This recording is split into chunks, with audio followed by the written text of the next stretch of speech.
Hello, j'espère que vous allez bien. J'avais envie de partager un petit peu avec vous ce qui se passe dans ma tête, dans mon corps depuis 2 jours. Je ressens comme de l'anxiété et ce sont vraiment des symptômes qui sont les symptômes précurseurs aux crises d'angoisse. C'est quelque chose que j'ai très très bien connu. Et ça vient, c'est insidieux, c'est un petit peu là tout le temps, mais sans vraiment se déclarer. Et ça vient créer chez moi des pensées. Et ces pensées vont nourrir à leur tour l'anxiété. C'est vraiment un cercle vicieux. Dans mon cas, ce sont des pensées qui sont plutôt à caractère hypocondriaque. Donc, je ressens ça. Donc, c'est peut-être dû à telle ou telle chose. C'est toujours des choses très graves qui auraient des conséquences catastrophiques. Pourquoi pas ma mort, etc. Et en fait, même si ce sont des choses qui se présentent à moi en ce moment, je le vis plutôt bien, ça m'inquiète pas, ni pour maintenant, ni pour la suite. Et je voulais vous expliquer un petit peu pourquoi. La première chose, c'est qu'en fait, je sais d'où vient cette anxiété. J'ai été malade pendant une semaine, donc je ne suis pas sortie pendant une semaine. Je n'ai pas fait d'exercice physique, je n'ai pas pu danser, j'ai pas marché, j'ai pas fait de vélo. Enfin, vraiment, j'étais à la maison, j'ai eu besoin de me reposer énormément. Il faisait très très beau dehors, je pouvais pas sortir. Je ne sais pas si tout le monde est dans le même cas, peut-être qu'il y a des personnes à qui ça pose pas du tout problème, mais c'est vrai que pour moi, c'est vraiment vraiment compliqué de ne pas du tout être dans le mouvement, de ne pas du tout aller dehors. Et puis c'est aussi la pleine lune, donc ça peut avoir tendance à énerver, à faire ressurgir des inquiétudes, à créer de la nervosité, etc. Donc je me dis, c'est pas grave, c'est temporaire. Je pourrais me dire, oh là là, ça va durer combien de temps, ça va continuer, ça va pas du tout, etc. Non, je me dis, c'est bon, je sais pourquoi c'est là, c'est pas grave. Ensuite, toutes les petites histoires que je me raconte, j'ai décidé de ne pas trop y croire. C'est-à-dire que les phrases viennent dans ma tête, j'ai l'habitude, tout ça m'est arrivé plein de fois, tout ce que j'ai imaginé ne s'est jamais réalisé, et donc je me dis, ok, c'est pas grave, je n'y prête pas trop attention, je donne l'attention minimum à ces pensées, c'est-à-dire, ok, vous êtes là, j'en rigole, c'est un peu un sujet de blague avec mon mari aussi, parce qu'il a vraiment l'habitude de ça, donc il me dit comment ça va, je lui dis, ah mais je sais pas, j'ai mal, j'ai un peu mal ici dans le bras gauche, il me dit, ah ok, t'as peur de faire une crise cardiaque, c'est tellement habituel et c'est revenu tellement de fois que finalement pour moi ça en est devenu une blague. Je prends pas ça au sérieux. Je sais que c'est un fonctionnement qui revient régulièrement chez moi. Surtout je n'associe pas ça à qui je suis. C'est-à-dire que je ne suis pas une hypocondriaque, je ne suis pas anxieuse. Il m'arrive d'être traversée par ce type de pensée à caractère hypocondriaque.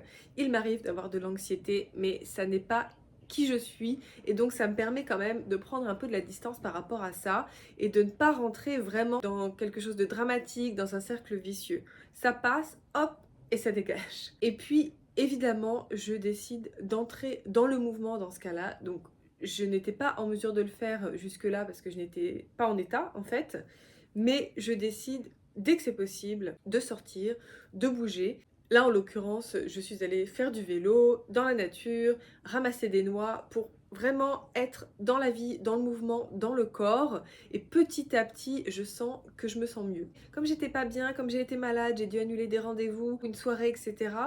Ça me met dans la tête que je ne suis pas capable, je ne vais pas pouvoir aller à tel rendez-vous, je ne devrais pas accepter les invitations, etc. Parce que peut-être que je vais être défaillante, peut-être que je ne vais pas être capable. Même si ces pensées sont là, même si c'est associé encore une fois à de l'anxiété et à du stress, je décide quand même de continuer, de planifier, d'accepter les invitations, de prendre des rendez-vous, etc. Parce qu'en fait, je me suis rendu compte que si je m'écoute trop, si je crois vraiment à mes histoires, déjà c'est invivable, et plus ça va, et moins je me sens bien, et plus je suis anxieuse, et moins je fais des choses, et donc je n'avance pas du tout. Pour moi, c'est important de surtout continuer à avancer comme si de rien n'était. Là, j'en parle en public, il y a plein de gens qui vont le savoir, mais peu importe, sur le moment, j'essaie d'agir normalement, de continuer. Ça n'est pas toujours facile, mais plus je fais, plus je réussis, plus je laisse ces pensées passer et s'en aller, et moins j'en ai, mieux je me sens, plus je suis capable de faire des choses. Et c'est pour ça que même si actuellement je vis ça, et peut-être que ça va encore durer pendant quelques jours, quelques semaines, je n'en sais rien, je peux vivre avec tout en restant positive, tout en me sentant relativement bien et même tout en rigolant. Sincèrement, c'est tellement cocasse les pensées que je peux avoir par moment. En faisant un tout petit pas de côté, il y a vraiment de quoi en rigoler et de quoi dédramatiser tout ça. Je ne dis pas que c'est facile, que ça a toujours été facile, que j'ai toujours fait ça.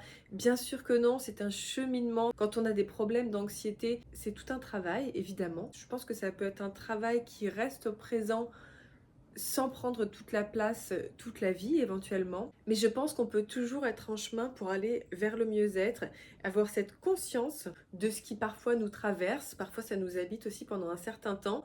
Et voilà, personnellement, c'est comme ça que je fais. Je m'occupe aussi de mon nerf vague parce que l'anxiété, ça peut être lié aussi à un dérèglement du système nerveux avec une dominance du système nerveux sympathique, le système qui est là pour nous faire agir, qui peut nous faire fuir s'il y a un réel danger par exemple, qui nous permet d'être efficace, de faire plein de choses. Mais s'il est trop dominant par rapport à l'autre partie du système nerveux, le système nerveux parasympathique, ça peut créer ce type de symptômes. Donc je travaille aussi évidemment sur la rééquilibration de ce système nerveux en stimulant le nerf vague. Je vous avoue que ces derniers jours, comme j'étais malade, je n'ai pas fait grand chose et donc je pense que ça aussi, ça a un impact sur mon état actuel.